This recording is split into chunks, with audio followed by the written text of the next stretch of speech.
তাদের ব্যাপারে আল্লাহ তাআলা ইরশাদ করেছেন, ইন্নামাল মুমিনুনা আল্লাযীনা ইযা যুকিরাল্লাহ, নিশ্চয়ই যারা মুমিন তাদের সামনে যদি আল্লাহর আয়াতগুলো, আল্লাহর নিদর্শনগুলো যদি তাদের সামনে তেলাওয়াত করা হয়, ওয়াজিলাত কুলুবুহুম, তাদের অন্তর কেঁপে ওঠে। তাদের অন্তর যারা মুমিন না তাদের অন্তর কেঁপে ওঠে। ওয়াইদা তুলিয়াত আলাইহিম আয়াতুহু যাদাতুহুম ঈমানা ওয়া আলা রাব্বিহিম ইয়াতাওয়াক্কালুন। জোরে সোরে বলি আল্লাহু আকবার। আল্লাহ রাব্বুল আলামিন জানায় দিলেন, আল্লাহর নিদর্শনগুলো যখন মানুষের সামনে তেলাওয়াত করা হয়, তারা যদি ঈমানদার হয়, যাদাতুহুম ঈমানা, তাদের ঈমানগুলো বেড়ে যায়, ওয়া আলা রাব্বিহিম ইয়াতাওয়াক্কালুন, আর সব ব্যাপারে তারা আল্লাহর উপরে তাওয়াক্কুল করে। সুবহানাল্লাহ। সব ব্যাপারে তারা নির্ভর করে কার উপর? মামলা খাইলেন, উকিল সাহেবের কাছে গিয়ে বললেন, উকিল সাহেব মামলা খাইছি, আপনি বাঁচান। অসুস্থ হলেন, ডাক্তারের কাছে গিয়ে বললেন, ডাক্তার আপনি যদি আমাকে না বাঁচান আমি বোধহয় এবার আর বাঁচবো না। পড়েন নাউজুবিল্লাহ। কোন জায়গায় কি বলতে হইবে কি আমার কই দেওয়া লাগবে? বুঝেন নাই? কষ্ট জীবনে কম শোনেন নাই, দাড়ি চুল পাকাই বলেছে। কি বুঝতে পারেন তো কথাটা? ডাক্তারের কাছে গিয়ে যদি আপনি বলেন, ও ডাক্তার আপনি যদি আমাকে না বাঁচান আমি বাঁচতে পারবো না, আল্লাহ রাব্বুল আলামিন আমাকে ক্ষমা করবেন না কিন্তু। কারণ বাঁচানেওয়ালা কে বলেন? আল্লাহ। মারনেওয়ালা কে বলেন? আল্লাহ।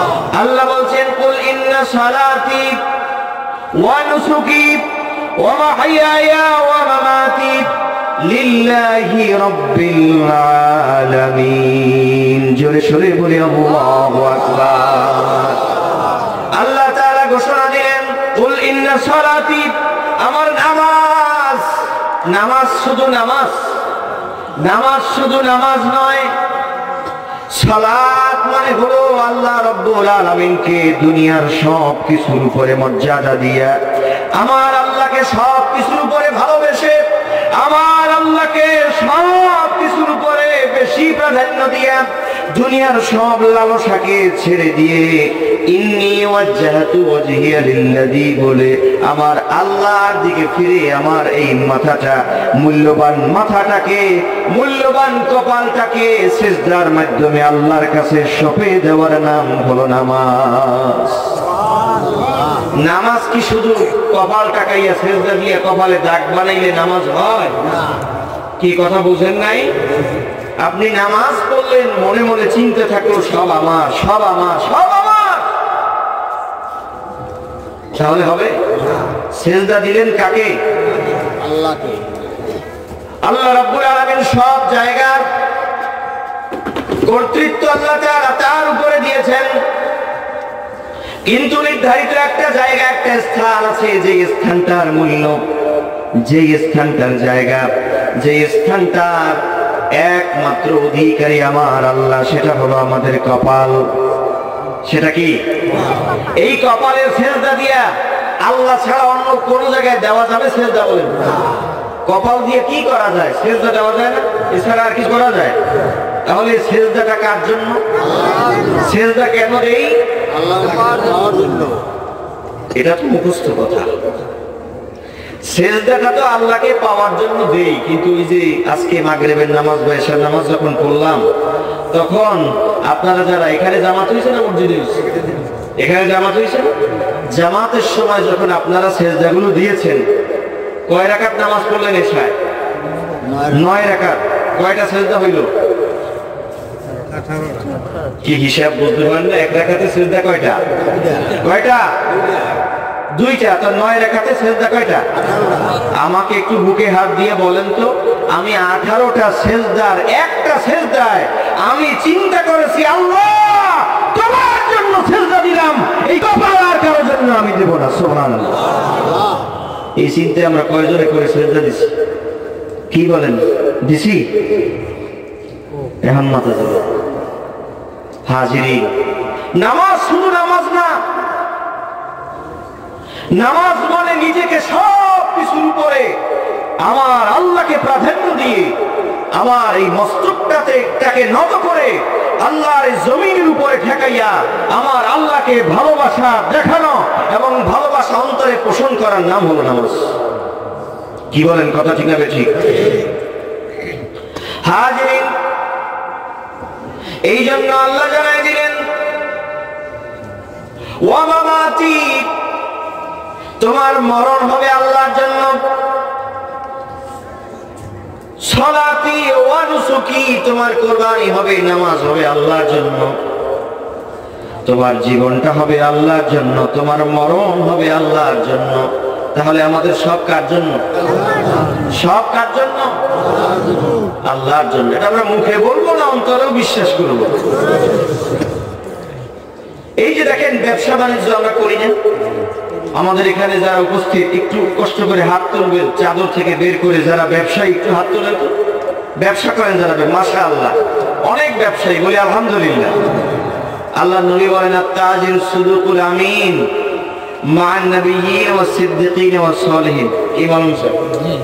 যারা সত্যবাদী ব্যবসায়ী হবে, ভালো ব্যবসায়ী হবে, মা'আন নাবিয়্যিন ওয়াস সিদ্দিকিন ওয়াস সালিহিন, তাদের জান্নাত হবে নবীদের সাথে। বলেন সুবহানাল্লাহ। তাদের জান্নাত হবে ওলিদের সাথে, আল্লাহর মনোনীত বান্দাদের সাথে তাদের জান্নাত হবে। তাহলে এই একটা ব্যবসা, এই ব্যবসাটা করতে গিয়েও নবীদের সাথে জান্নাত পাওয়া যায় না। কিন্তু এই ব্যবসাটা করতে গিয়ে যদি আপনি মাথায় রাখেন, আমি আল্লাহকে পাওয়ার জন্য সঠিকভাবে ব্যবসা করব, তাহলেই তো আল্লাহ তাআলা আপনার এই সঠিক ব্যবসায় বরকত দিবেন, আর এর মাধ্যমে আপনি জান্নাত লাভ করতে পারবেন। কি বলেন, পারবেন কি পারবেন না? হযরত আবু বকর রাদিয়াল্লাহু তাআলা আনহু যখন মুসলিম জাহানের খলিফা ছিলেন, হযরত আবু বকর রাদিয়াল্লাহু তাআলা আনহু যখন বাজার পরিদর্শনের জন্য বের হয়েছেন, বাজারের মধ্যে গিয়ে দেখি একজন বৃদ্ধ মানুষ কম্বল বিক্রি করতেছে। কম্বল বিক্রি করতে করতে ওই বৃদ্ধ মানুষ যেই ক্রেতাগুলো আসে, সব ক্রেতাগুলোকে পাশের এক দোকানদারের কাছে পাঠিয়ে দেয়।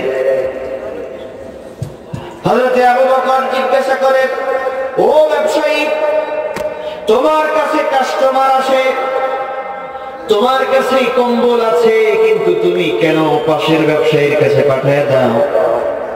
ওই ব্যবসায়ী ডাক দিয়ে বলে, হুজুর, আমার সারা দিনে যেই বেচা বিক্রি হয়েছে, এই বেচা বিক্রি দিয়ে আমার সারা দিনের ইনকাম হয়ে গেছে, কিন্তু পাশে যেই দোকানে একটা বাচ্চা ছেলে বসে আছে, এই বাচ্চা ছেলেটা, ওর বাবা কিছুদিন আগে মারা গেছে, আমার পাশে বসেই ব্যবসা করত, ওর বাবাও কম্বল বিক্রি করত। যখন ওর বাবা মারা গেল, একটা ছোট্ট বাচ্চা দেখে দোকানের কাছে কাস্টমাররা ভিড়তে চায় না। কি ছোট্ট ব্যবসায়ী, দোকানদাররা মনে করে কি কিনবো ওর কাছ থেকে, এরকম আছে না নাই? বলে ওর কাছ থেকে কি কিনবো? সারাদিনে একটা কম্বলও বিক্রি করতে পারে নাই। আমি ফলো করেছি, আমি দেখেছি একটা কম্বলও বিক্রি করতে পারে নাই। এই জন্য আমি আমার এই কাস্টমার গুলোকে বলছি যে আমার কাছে যেই জিনিস আছে ওই ব্যক্তির কাছে একই জিনিস আসছে, সুতরাং আমার কাছে না কিনে ওই ছেলেটার কাছ থেকে কেন, কারণ ওই ছেলেটা হলো বাবা মরা এতিম। সুবহানাল্লাহ। এই ব্যবসায়ীর জন্যই আল্লাহ নবী বলেন, আত-তাজিরু সুদুকুল আমিন মা'আন নাবিয়্যিন ওয়াস সিদ্দিকিন। এই ভালো ব্যবসায়ী না? বরকত দেওয়ার মালিক কে বলেন? আল্লাহ যদি চান পরে আরেকদিন এমন বরকত ওনাকে দিতে পারেন যে বরকতের কারণে ওনার অনেক ব্যবসা হয়ে যাবে। কি বলেন, ঠিক না ঠিক? আর যদি চিন্তা করে না না আমার কাছে আসুক, আমার কাছে আসুক, ও গোল্লায় যাক, ও যদি ওখান থেকে ব্যবসা করতে না পারে ওখান থেকে উঠে চলে যাবে, আমারই তো ব্যবসা বাড়বে। কি বলেন, এইটা কি ভালো চিন্তা না মন্দ চিন্তা? তাহলে একটা ব্যবসার মাধ্যমেও আমরা আল্লাহকে পাইতে পারি না পারি না? একটা ব্যবসার মাধ্যমে, একটা কাজের মাধ্যমেও আমরা আল্লাহকে পাইতে পারি না? তো আল্লাহকে কোন জায়গায় পাওয়া যাবে, কিভাবে পাওয়া যাবে, এটা আমাদের খুঁজতে হবে। মুআজ্জাজ হাজিরিন, আপনাদের খেদমতে আরজ করতে চাই, আমরা এই দুনিয়ার জিন্দেগিতে যে কয়দিন বেঁচে আছি, আমাদের জীবদ্দশা, আমাদের জিন্দেগি ছোট। আমাদের জীবন ছোট না বড়? আমার নবী বলেন, আমার উম্মতদের গড় বয়স হবে 60 থেকে 70। কত বছর বলেন? 60 থেকে 70 বছর। আর অন্যান্য নবীদের উম্মত, তাদের গড় বয়স ছিল অনেক বেশি, 1900, 950। কি বলে, ঠিক না? ঠিক। একটু মহব্বতে জিকির করি, লা ইলাহা ইল্লাল্লাহ, লা ইলাহা ইল্লাল্লাহ, লা ইলাহা ইল্লাল্লাহ,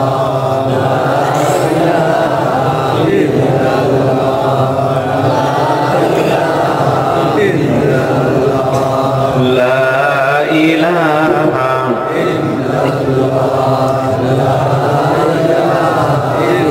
লা ইলাহা ইল্লাল্লাহু মুহাম্মাদুর রাসূলুল্লাহ। হাজিরিন, তাহলে এই অল্প বয়স উম্মতে মুহাম্মাদী মানে আমাদের, কিন্তু অন্যান্য নবীদের অনেক বয়স ছিল। হযরত নূহ আলাইহিস সালামের জামানায় একজন বৃদ্ধ মানুষ এসেছে তার কাছে, বলতেছে, হুজুর, আমার 3টা ছেলে দুনিয়ায় আসছে, 3টা ছেলের মধ্যে 2টা ছেলেই মারা গেছে, একটা ছেলে জীবিত আছে। আপনি একটু দোয়া করবেন এই ছেলেটা যেন একটু দীর্ঘ হায়াত পায়। হযরত নূহ বলে, বুড়িমা, বড় সন্তান যেটা মারা গেল সেটা কত বছর বয়সে মারা গেল? বলে, মাত্র 400 বছর বয়সে মারা গেছে। সুবহানাল্লাহ বাইরে না কেন? সকলে জোরে বলেন সুবহানাল্লাহ। তো মেজো সন্তান বলে, মেজো সন্তান যেটা মারা গেল বয়স পেয়েছিল মাত্র 350 বছর, অনেক ছোট বালক অবস্থায় মারা গেছে। আপনি দোয়া করবেন বর্তমান যে ছেলেটা আমার জীবিত আছে, মাত্র 300 বছর বয়স, আপনি দোয়া করবেন আল্লাহ তাআলা যেন ওকে 1000 বছর বাঁচাইয়া রাখে। বড় সন্তান কত বছর বয়সে মারা গেল?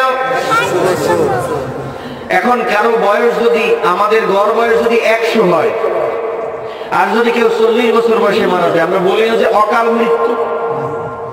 এখন ওই জামানায় যেখানে 1000 বছর হায়াত পায়, সেখানে যদি 400 বছর বয়সে মারা যায়, তাহলে সেটা তাদের অকাল মৃত্যু। কথা বলেন ঠিক না ঠিক? আমাদের কাছে তো আশ্চর্যজনক মনে হয়, কিন্তু তাদের কাছে সেটা কি? অকাল মৃত্যু। এখন বলতেছে, হুজুর, আপনি যদি আমার এই ছোট্ট ছেলেটার জন্য দোয়া করেন, আমার এই ছেলেটা দীর্ঘদিন হায়াত পাবে।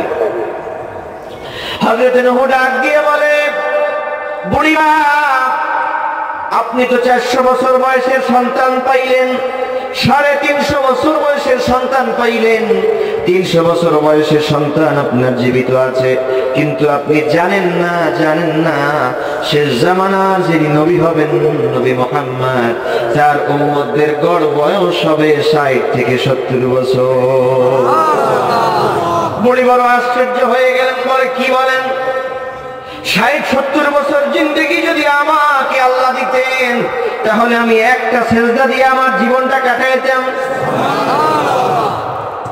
এক সেজদায় আমার জীবনটা অতিবাহিত করে দিতাম। এই সময়টুকুর মধ্যে তারা কখন বিবাহ করবে, বড় হবে, বেয়াই বেরিয়ে যাবে, জামাই বেরিয়ে যাবে, বড় বড় কল্লা খাবে। কি বোঝেন নাই? আমাদের 60-70 বছর বয়স, তাদের যদি 1000 বছর বয়স পায়, 60-70 শুনলে মনে হয় না যেন একদম নবজাতক।